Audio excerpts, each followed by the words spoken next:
Hello friends, welcome to Gomathi's kitchen. நம்ம இன்னைக்கு பார்க்க போகிற ரெசிபி பார்த்தீங்க அப்படின்னா நல்ல ஒரு சுட சுட இட்லி தோசையோட சாப்பிட்ற மாதிரியான டிஃபன் சாம்பார் எப்படி செய்யலாம் அப்படிங்கிறத பார்க்கலாம். கோமதிஸ் கிச்சனை சப்ஸ்கிரைப் பண்ணாதவங்க சப்ஸ்கிரைப் பட்டனை ப்ரெஸ் பண்ணிக்கோங்க. உடனுக்குடனே அப்டேட் வேணும் அப்படின்னா பக்கத்தில் இருக்க பெல் பட்டனில் ஆல்ங்கிற ஆப்ஷனை மறக்காமல் ப்ரெஸ் பண்ணி வச்சுக்கோங்க. இப்போ இந்த சாம்பார் செய்கிறதுக்குன்னு பார்த்தீங்கன்னா ஒரு சில சாமான்கள் நம்ம வறுத்துட்டு அதை தண்ணி ஊற்றி அரைக்க போகிறோம். அதுக்கு ஒரு பேனில் நல்லா 1 டீஸ்பூன் அளவுக்கு எண்ணெய் சேர்த்துக்கோங்க. எண்ணெய் நல்லா காஞ்சதுக்கு அப்புறமா 1 டீஸ்பூன் அளவுக்கு கடலைப்பருப்பு, 1 டீஸ்பூன் அளவுக்கு பச்சரிசி சேர்த்துக்கோங்க. இந்த பச்சரிசியும் கடலைப்பருப்பும் லைட்டாக வறுபட்டதுக்கு அப்புறமா தான் நம்ம மற்ற சாமான்கள் சேர்க்கணும். இப்போ பார்த்தீங்கன்னா இந்த அளவுக்கு நல்லா வறுபட்டதுக்கு அப்புறமா கொத்தமல்லி விதை 1 டேபிள் ஸ்பூன் அளவுக்கு சேர்த்துக்கலாம். கூடவே 1/2 டீஸ்பூன் அளவுக்கு சீரகம், ஒரு 4லேருந்து 5 மிளகு சேர்த்துக்கோங்க. இதிலேயே இந்த சைஸில் பட்டை பார்த்திங்கன்னா 1 சேர்த்துருக்குறேன். இதை உடச்சி போட்டு சேர்த்துக்கலாம். இந்த சாம்பாருக்கு கூடுதல் சுவை கொடுக்கறது இதுதான். காரத்துக்கு ஏற்ற மாதிரி வரமிளகா, நான் 4 வரமிளகா சேர்த்துருக்கிறேன். கலருக்காக ஒரே ஒரு காஷ்மீரி மிளகா சேர்த்துருக்கிறேன். நீங்கள் காரத்துக்கு ஏற்ற மாதிரி மிளகாவும் சேர்த்துக்கோங்க. கூடவே கொப்பரை தேங்காவை இந்த மாதிரி பல்லாக கீறினதுன்னு பார்த்தீங்கன்னா நான் கிட்டத்தட்ட மெஷரிங் டேபிள் ஸ்பூனில் ஒரு 2 டேபிள் ஸ்பூன் அளவுக்கு எடுத்துருக்கிறேன். உங்கள்கிட்ட கொப்பரை இல்லைன்னா ஒரு 2 டேபிள் ஸ்பூன் அளவுக்கு நீங்கள் துருவின தேங்காவை நல்லா செவக்க வறுத்துட்டு அதுக்கப்புறம் கூட சேர்த்துக்கோங்க. இப்போ இது எல்லாமே ஒரு மிதமான தீயில் நல்லா செவந்து வர அளவுக்கு வறுத்துக்கணும், கருகிடக்கூடாது. இப்போ இந்த அளவுக்கு நல்லா செவந்து வந்ததுக்கு அப்புறமா ஒரு தட்டில் மாற்றி எடுத்து வச்சுடுங்க. இப்போ இதை நல்லா ஆற வச்சுட்டு தண்ணி ஊற்றி நல்லா நைஸாக பேஸ்ட் மாதிரி அரைச்சி எடுத்துகிட்டு வந்துடலாம். இது ஆறுறதுக்குள்ளே நம்ம சாம்பாரும் செய்ய ஆரம்பிச்சிடுவோம். இப்போ சாம்பார் வைக்கிறதுக்குன்னு பார்த்தீங்கன்னா ஒரு பேனில் 1 டீஸ்பூன் போல் எண்ணெய் சேர்த்துருக்கிறேன்.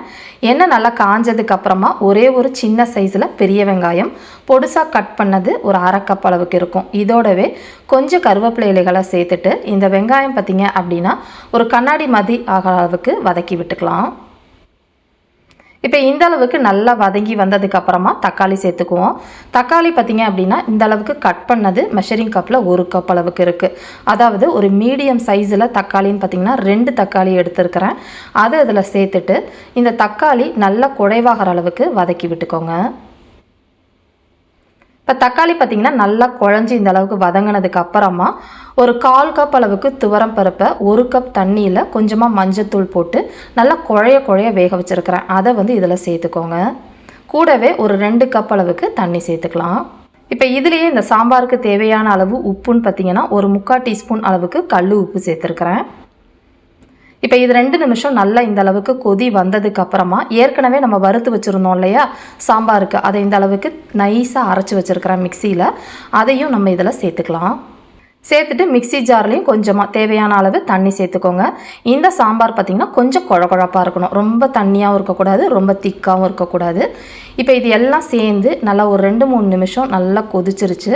இப்போ இந்த சமயத்தில் கொஞ்சம் போல், அதாவது ஒரு சின்ன நெல்லிக்காய் அளவுக்கு புளியை எடுத்து தண்ணியில் கரைச்சி வச்சுருக்கிறேன். அதையும் இதில் சேர்த்துக்கோங்க. சேர்த்துட்டு இந்த புளியோட பச்சை வாசனை, மசாலா பச்சை வாசனை நல்லா போகிற அளவுக்கு கொதிக்க விட்டுக்கோங்க. ஒரு குறைஞ்சது ஒரு 5 நிமிஷத்துலேருந்து 6 நிமிஷம் கொதிச்சா போதும். இப்போ பார்த்தீங்கன்னா நல்லா கொதிச்சு சாம்பாரும் நல்லா கெட்டியாயிடுச்சு. இப்போ இந்த சமயத்தில் இதுக்கு ஒரு தாளிப்பு கொடுக்கணும், அதை ரெடி பண்ணிக்கலாம்.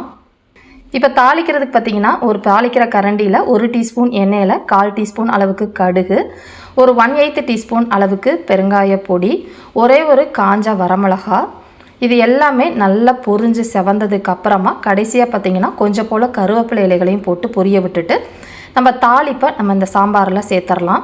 கூடவே பார்த்திங்கன்னா பொடியாக நறுக்கின கொத்தமல்லி இலைகளையும் சேர்த்து கிளறி விட்டுருங்க. நம்மளோட சூப்பரான சாம்பார் ரெடி ஆகிடுச்சு. இதே மாதிரி அளவுகளோட இந்த சாம்பாரை செஞ்சு பார்த்துட்டு எப்படி இருக்குது அப்படிங்கிறத கமெண்ட் பண்ணுங்கள். வீடியோ பிடிச்சிருந்தாலும் கமெண்ட் பண்ணுங்கள், லைக் பண்ணுங்கள். மறக்காமல் கோமதிஸ் கிச்சன் சேனலையும் சப்ஸ்கிரைப் பண்ணி வச்சுக்கோங்க. தேங்க்ஸ் ஃபார் வாட்சிங்.